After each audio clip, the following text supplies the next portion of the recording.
Okay, parallel parking. Gamit pa lang ay cone. Practice pa lang sa loob ng compound ng school dito sa aming maliit na test track. So i-practice muna sa loob ng test track bago dadalhin sa public. Yung pinakalikod niya, itututok niya po dyan sa cone na yan na malaki.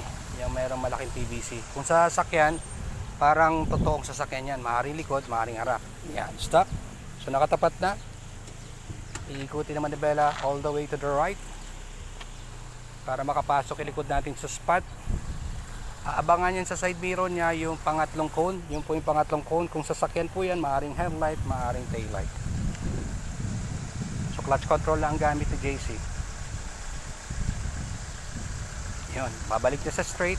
Papasok ng parang mga 2 hakbang hanggang 3 hakbang. Straight po na muna.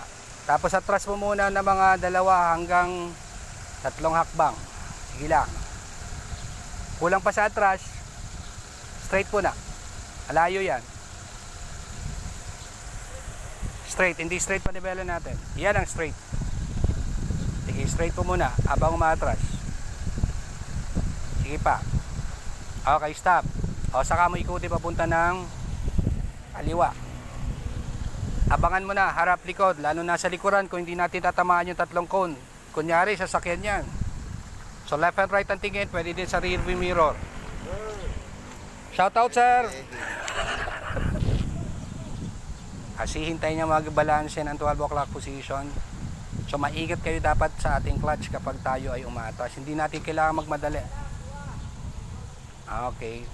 Forward ng konti para balance tayo harap likod. Kabig ng konting kanan para pumasok yung right side.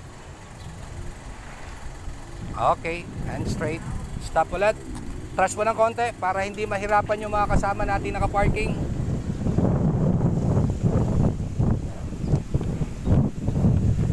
Okay, that's parallel parking. Gamit lang po ang mga cones, kunyari ay mga sasakyan dito sa loob ng test track.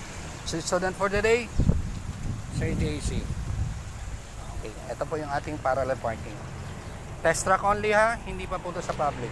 Mamaya pa kami practice sa public para magkaroon lang ng idea ang ating mga estudyante. Driving keep safe, always. Mabuhay po.